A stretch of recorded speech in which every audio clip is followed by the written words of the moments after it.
Gotta love that tune. It's Love Hate with a Spinning Wheel from the Let's Rumble release. And I want to thank our good friend Jizzy Pearl for being a part of the Classic Metal Show tonight. I know Chris always enjoys Jizzy's visits here on the show as well as I do, and there's always good stories. Always is, dude. Jizzy is always fantastic on the show, man. Yep. So I'm looking forward to seeing him in May. And, are you going to come down? Are you going to take like a week off and go to both shows? Well, you know what? That'll be like vacation time for me, so there could be a possibility of that happening. Dude, stay here or with your dad or wherever. But I mean, I'm going. The show at Ripper's Place is Thursday. Okay. And then drive to Maryland on Friday, and then see him again on Saturday. That might be a doable thing. That's what I'm thinking should be the plan. Look at Demon in the chat room. Chris always enjoys jizz. Giving it, not getting it. It's so funny. I haven't gotten to give any, though, in a couple of weeks. It's nice. Well, anyway, yeah. So, it's so funny. Everybody is obsessed with who I'm fucking. Jesus. That's if that's actually taking place. What? Fucking? Yeah, everybody assumes everything. I'll say it. I fucked 5 different women since I got divorced. Okay. I'll put it out there. I don't give a shit. 5. That's right. 5 in 7 months. Fat guy getting trim. In more ways than one. I was going to say that was kind of a play on words, wasn't it? It turned out that way. It wasn't meant to be, but yeah. Exactly. So yeah, it is funny. But yeah, Jizzy's always great, dude. Fucking, I'm glad to call him friend because he's definitely a friend of the show. He's a personal friend.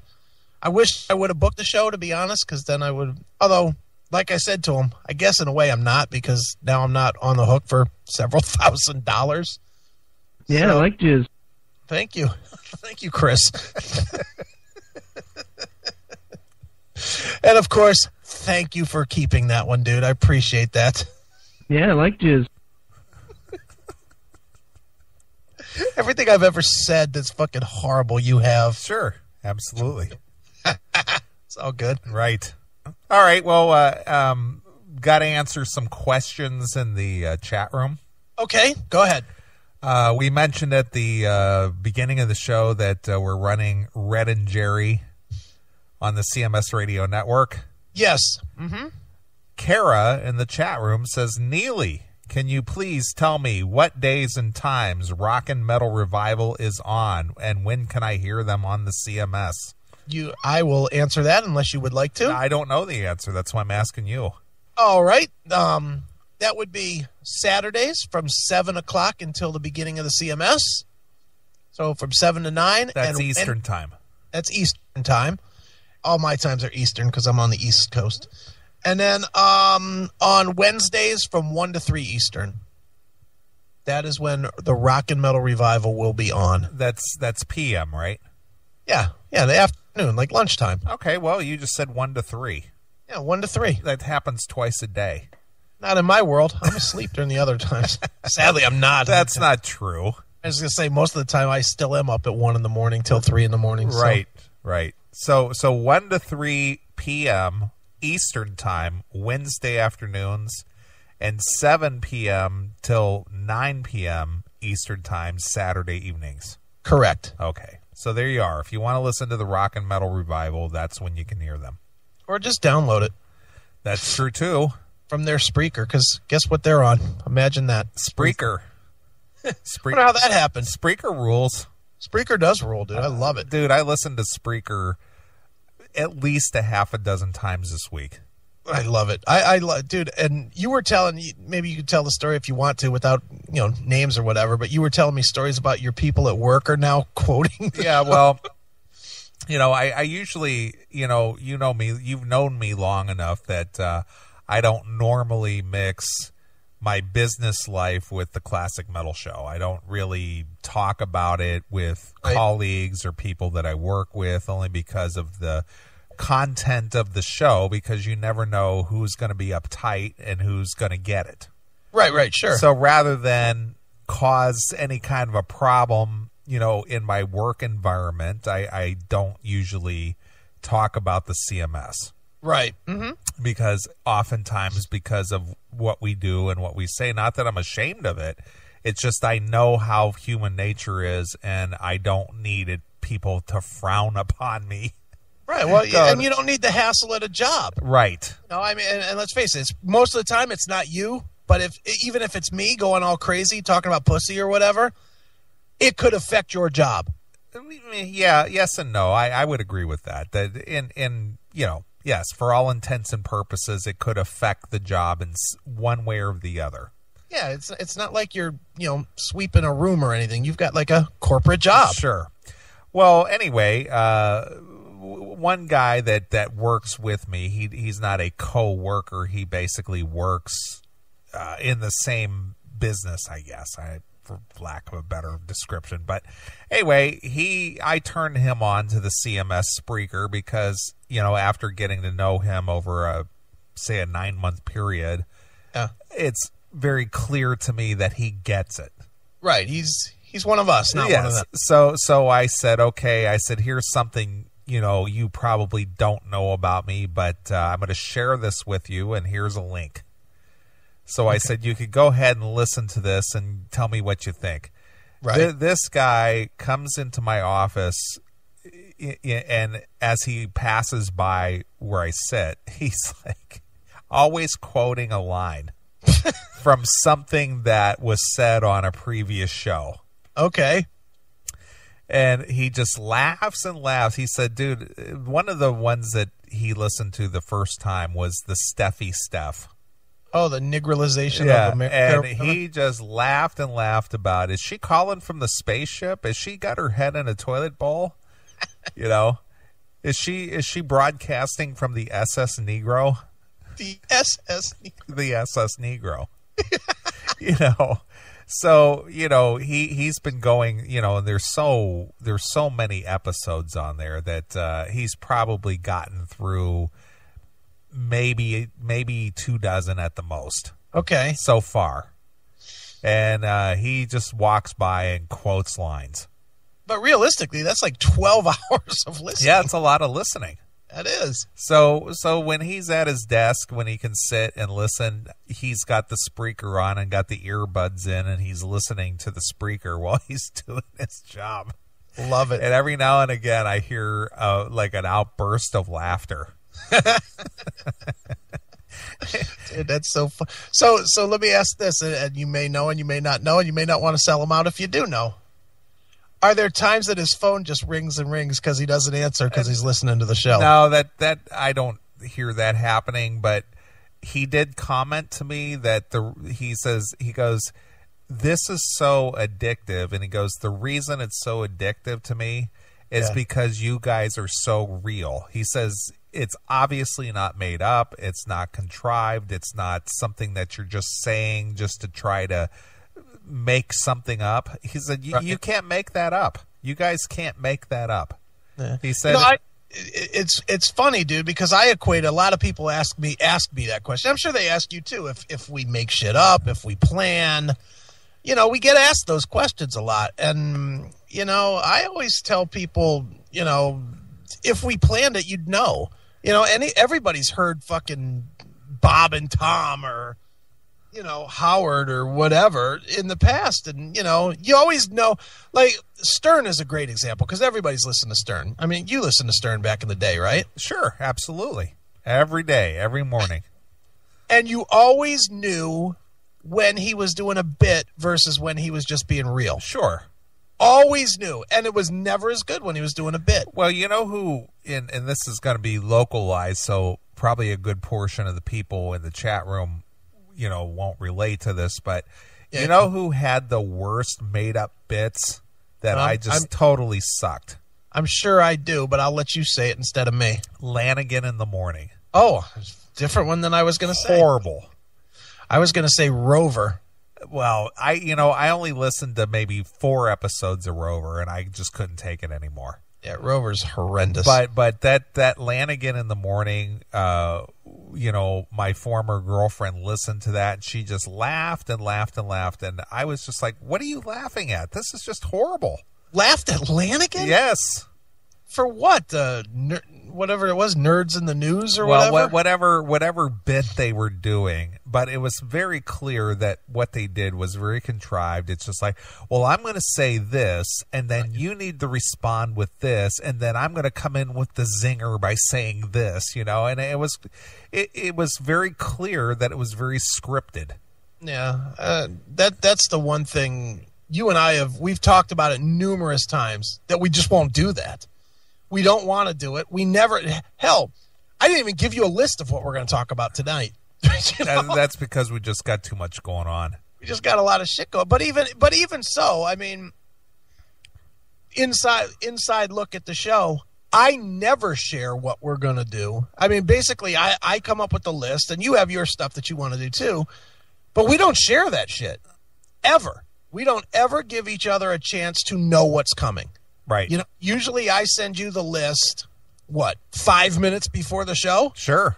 So that it's fresh. And so that that's why a lot of people probably think that that's your shtick, where you're like, you're going to have to tell me what this is about. Well, no, I don't want to know. I mean, I'm very, very specific, because we did it yesterday. Yeah, it was yesterday. I was on my way home from work, and you said, "Oh, dude, I got a couple of stories. Don't even get into it." Yeah, you're like, stop.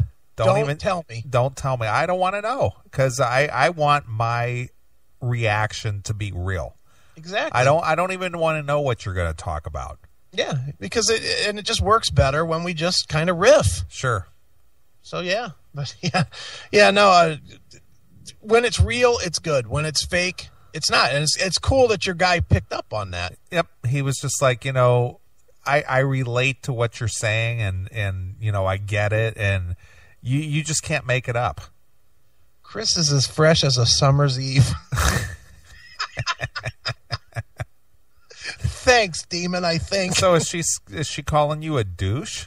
I guess so. Either I'm a douche, or I'm very fresh. Right. Or I'm a cleanser of pussy. Right. One of the two. I'll choose cleanser of pussy. Right. God. So funny, man. But yeah. No, anyway, so your guy is definitely digging it up. Oh yeah, dude, he's on it continuously. That's awesome. Well, dude, and it's like I've been telling you during the week, we are getting a lot of buzz, man. It's weird how the show is growing right now. Uh-huh. And it's definitely growing right now, because I see it. We get so much Facebook interaction and, emails, other than stupid Mark Nero. We just get a lot of people that are just, I was telling you that we had a fan that reached out to me this week on the Facebook and was just like, dude, I appreciate you talking about your divorce, and I'm going through a bad patch with my marriage, and it's so cool that you're just putting it out there and shit. And it's like, wow, we're actually reaching people. It's like, that's pretty cool. Well, it's because there's so many people in our age group, right, that can relate. Mm-hmm. And that's what it's about. I mean, how many people do you know personally who are in their mid-30s to mid-40s who aren't divorced? Oh, not many. That's what I'm saying. Yeah.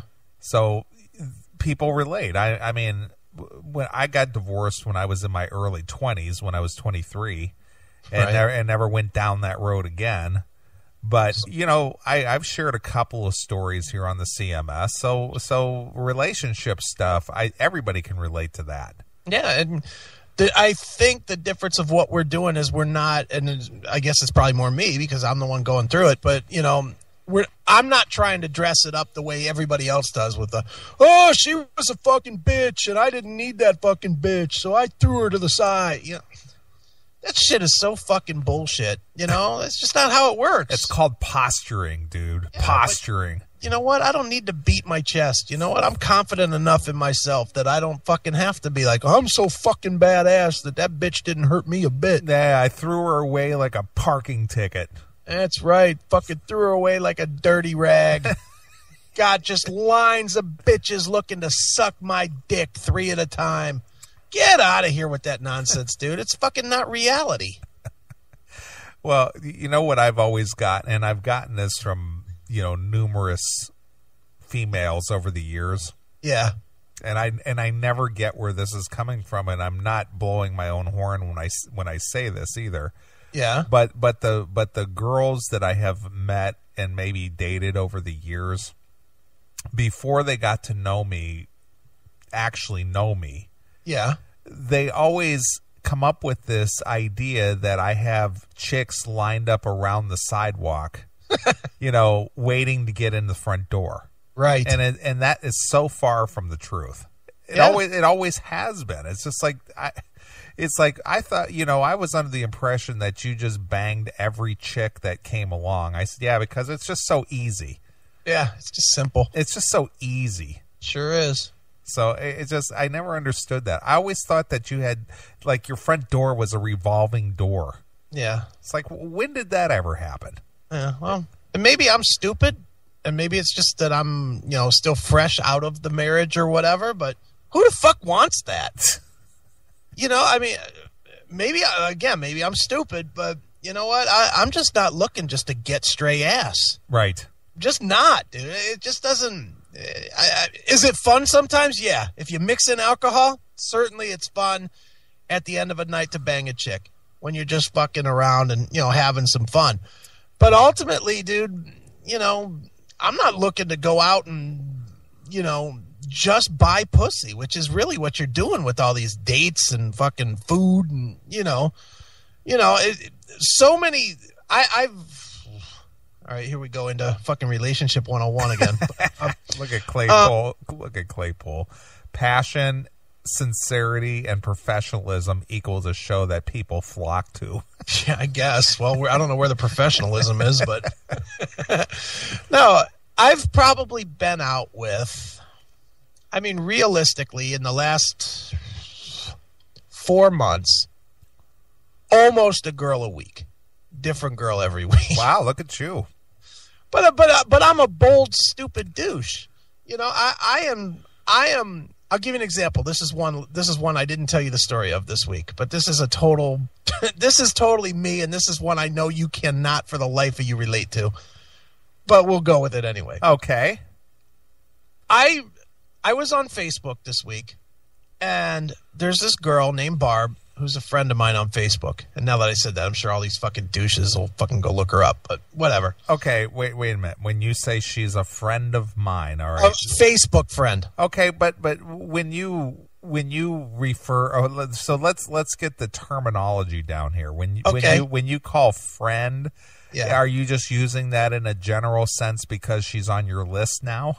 I'm using it because that is what Facebook calls the people that are linked to me. Whether you know them or not personally. Correct. Okay, all right. Now that I understand that, correct. So let's go forward. She is a Facebook friend. She is not a friend.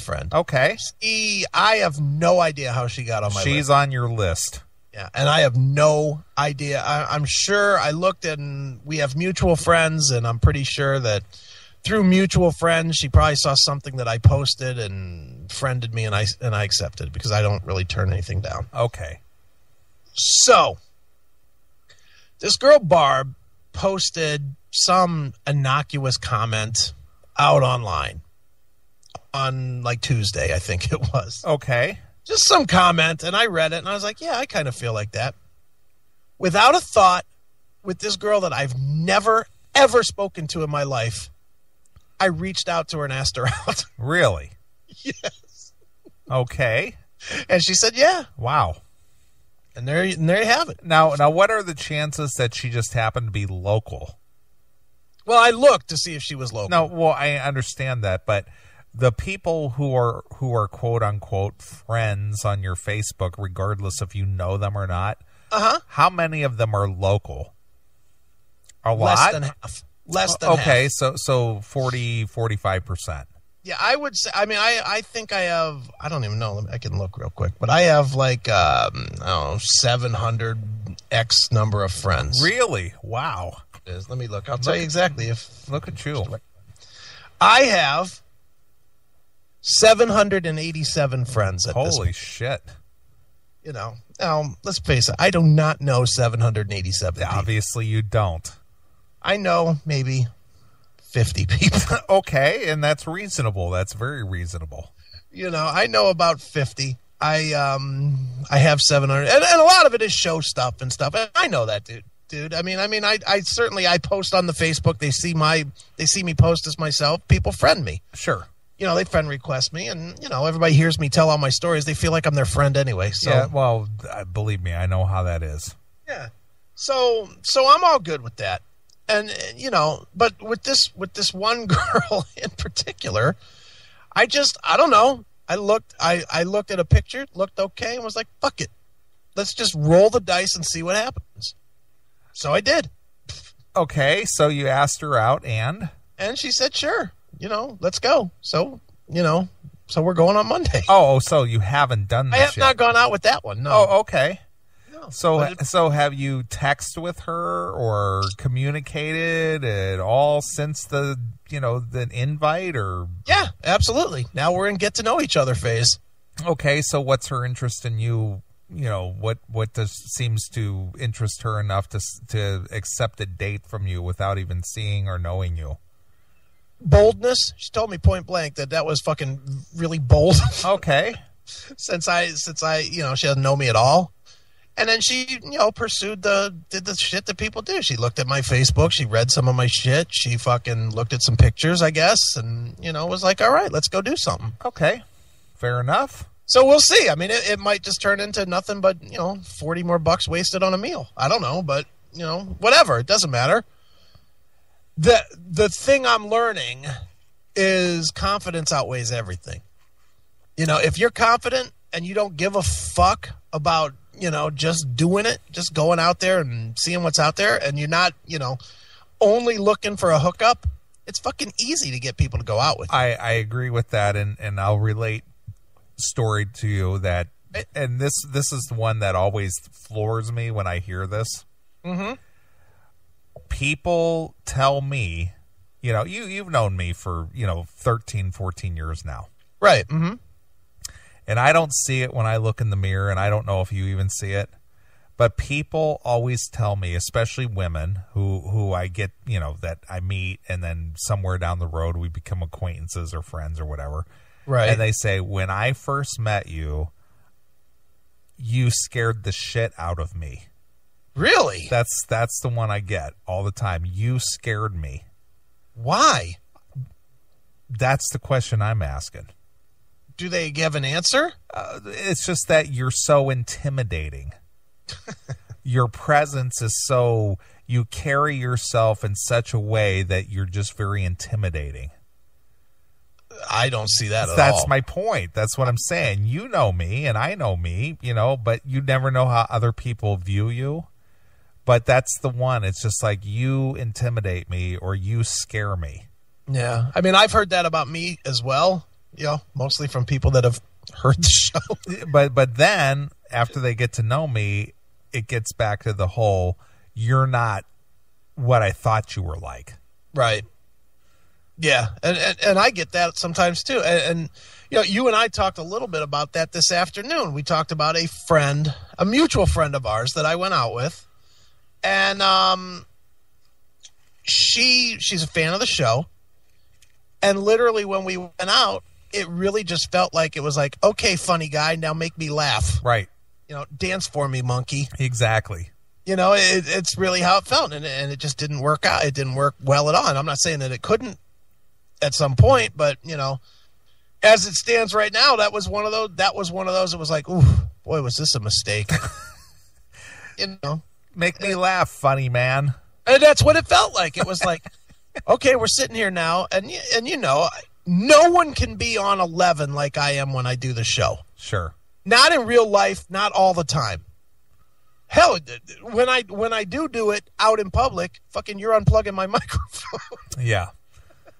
Because it gets out of control. But nobody's like that in real life all the time. You're somewhat normal, I guess. I am, I think. And it's weird, dude. The show is you warned me about this from the first girl I went out with after I fucking got dumped, and you warned me about the show and how the show was going to be a distraction as well as a plus. Sure. And it really is. It is. It's very difficult to convince people that one of two things. Either A, that you can actually be a decent person, or B, that you're not always on 11. Right. And neither side of that is always good. You know, if somebody perceives you as either side, you're already fucked. You know, no, you just are. You're fucked. Perception is everything, man. Yeah, exactly. It really is. It is. It's crazy. Well, look at Kim in Chicago. You never scared me. Well, he didn't try to bang you either, Kim. But Demon says Neely has a huge cock. That's why it's women who say that. Is that true, Neely? Compared to what? I don't know, an unhuge one. I don't know. Look at Autoclave. Learn game, Chris. Go fuck yourself, Autoclave. I got enough game. I'm a fat guy that's fucked 5 chicks. Right. Fucking 6 months. I don't have that fucking lack of game, you dickhead. Angel of Death. All the ladies want is a piece of Chris. Well, I wish that was true. But Angel of Death, if you'd like to volunteer, you could be number 6. Diamond Ryan. Chris will end up in a tub of ice without his cock. Jesus. Is that really how this is going to play out? I know my ex tells me that I'm almost certain to end up with a fucking disease. Right. I'm like, yeah, okay. Yeah, okay. That's always the end game, isn't it? Yeah. Keep dreaming there, sweetheart. Just because you walked away doesn't mean they all did. So funny. All right. Well, that's very enlightening, Mr. Aiken. The fact that you've basically asked somebody out over Facebook that you've never even met. Yeah, well, you could never do that, could you? It's not my thing. Yeah. But I mean, if you just never met, even if you were in a mall, let's just say you were in a mall. Let's take Facebook out of it. You're in a mall, you're walking down the thing, you think some chick is hot. I've done that. You do the ring scan, no ring. You go right up to her and say, hey, what are you doing tomorrow? Not that direct. After like maybe seeing them 2 or 3 times in the mall. No, I'm talking about first shot. No, never happened. It never would? Never happened. No. See, I like the risk of it. I actually encourage the failure, I think. Well, but the thing is but you've known me. I mean, you've been to my place. You see how I live. I'm a very private person. That is true. You on the other hand, you like to go out there and tear it up and stuff. Me, right. I'm kind of more laid back in that regard, and you know, I'm very kind of close to the chest with a lot of things. Even with this show, you're not center of the room guy. No, never have been. And I am always center of the room guy. Right. In any situation, hell, you've been with me enough times to know, no matter where I'm at, there's 15 people around me seeing what the fuck I'm doing. Sure. Always. But I'm the one who always keeps order. Yeah, exactly. You know, I'm the one who makes sure things work. It keeps order. Everything works. You know. Yeah. Well, meanwhile, we get to the club and I'm gone. Right. Where'd he go? Sure. You're like yelling around the club, begging whoever to fucking bring me back so I can do my part. Right. 'Cause I'm a douche. Yeah, you just do what you do. Yeah, exactly. It is fun, dude.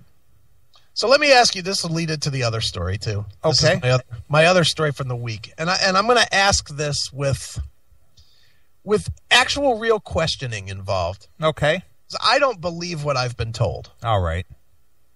I have a habit of nicknaming people and just standard nicknames, and I'm told that the nicknames that I use are extremely fucking condescending. Okay, well, I do the same thing. That's how, you know, if you look back at the history of the show. Yeah. I named Little Mike. Right. I named Big Mike. Right. I named Long Hair Mike. Right. I named Papa Chuck Myden. Right. I named Rockin' Randy. Yep. You know, so I do the same thing, but I just give them nicknames for whatever their personality is. But you're talking about individual names for individual people. Right. I'm not talking about that. Okay. That's what I thought you were saying. No, I'm talking about more. I tend to use for girls that I don't know, and even some that I do. I definitely am a sweetie, pumpkin. Oh, so yeah, so you're putting them in a subservient mode, almost like putting them in a subservient position of, in today's world, especially with the quote unquote the equality of women and blah blah blah, it's get me a cup of coffee, right? Like you're in a position to serve me. Yeah, but I don't know. With the girls, I tend to use darling, sweetie, and now I'm using pumpkin for. But you see, to me personally, being old school that I am, it's not a big deal, right? Those are terms of endearment, right? And how about calling dudes like Chief or Ace? I use Chief. I use Chief all the time. I use that all the time. I use dude, bro. Yeah. It's just and that in a way, in a non-gay way, that's a term of endearment too. It's just to say, hey, I look at you as a dude that's on my level. Look at Demon. Chris uses cunt, whore, and anal bitch. That's only when he's worked up and been drinking whiskey. Lots of whiskey, just not tonight. Right. Too funny. But no, so I had this conversation with this bartender at a bar. I was out with my friend John. We were out on Thursday. And so we're at the bar, and I don't know. I thanked her for, she actually showed me how to do something on my phone that I didn't know how to do. Okay. How to fucking turn off the stupid autocorrect. So she showed me, and I said, all right, thanks, sweetie. Just casual. I didn't think nothing about it. I might as well have called her a stupid whore face because she was just fucking completely insulted. Yeah, because you said sweetie. Yeah, because I said sweetie. Because you're beneath me. I didn't think of it as beneath me. But you don't use it in that way, but that's how they take it, that, well, I'm just what's the word I'm looking for? I'm not pacifying and not placating, but patronizing. I'm patronizing you. They're little sweetie, brainless little chick. Yeah, but you don't mean it that way, but that's how they take it. But see, I just look at the other thing that I could say is worse. If I call her what, ma'am? That fucking sounds terrible. No, they want to. No, they want to think and feel that they're on an equal plane with you. Yeah. So you would just basically call them by their name. But what if I don't know their name? Well, then you should ask. And if the fact that you didn't take the time to ask means that they're not worth getting to know to ask their name. That is so fucking ridiculous. I agree with you, but that's the modern way of thinking with a lot of people. They just go, well, you didn't even take the time to find out what my name is, so you're just using some little pet name to patronize me and go, thanks a lot, little doll, little dear, you know what I'm saying? Instead of saying, thanks a lot, Jane. Thank you for your help and your insight because your intellect is so enthralling. Yeah. And really, the fact that you're bringing me beers back and forth, I don't expect you to serve them to me. Right. You're a waitress in the fucking bar. Yeah, but now you're being condescending. Because I am being condescending because she got mad that I called her sweetie. Well, but there you go. But that's the whole mindset that, well, you don't take me seriously because I'm an educated woman. I might be slinging beer in a bar, but that doesn't mean that you can look down on me and patronize me with some kind of a syrupy little, name of endearment, It's like, listen, drink server, fill my fucking cup. If you don't want me to call you sweetie, how about that? No, my cup's empty. Yep. I know what you're saying, and I agree with you that you don't mean anything negative by that. That's just a way of saying. But you see, there's so many women out there who have this attitude that they're not the quote unquote the weaker sex, and by you using sweetie or dear, or as you said, pumpkin or whatever term of endearment you're using, right, you are putting them at a subservient level to you. Right.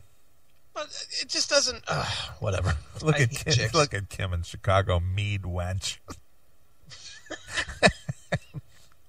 Mead wench. Yeah. Mead wench, fill my tankard with beer.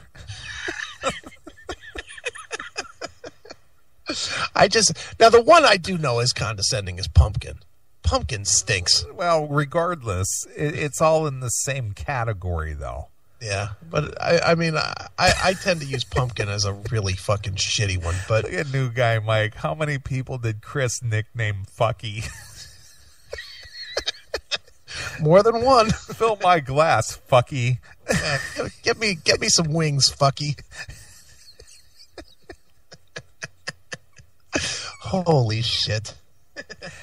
No, I just don't. I guess I'm learning on the fly, I guess, because I have never had to deal with this shit. Well, it's ridiculous because it does get carried away too far, and it's just the new era that we live in. But I agree with you. If I call somebody honey, sweetie, whatever, it's not because, I think you're lesser of a person than me. It's just saying, hey, I'm trying to be nice, passively affectionate toward you or whatever.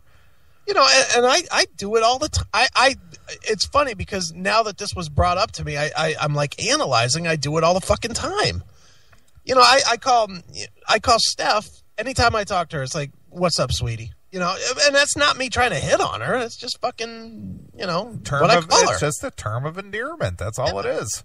Dude, when she called in the other day, I have the clip of when she called in the other day, and she said something to me. She's like, I love you, when she's all fucking toasted. And I was like, I love you too, sweetie.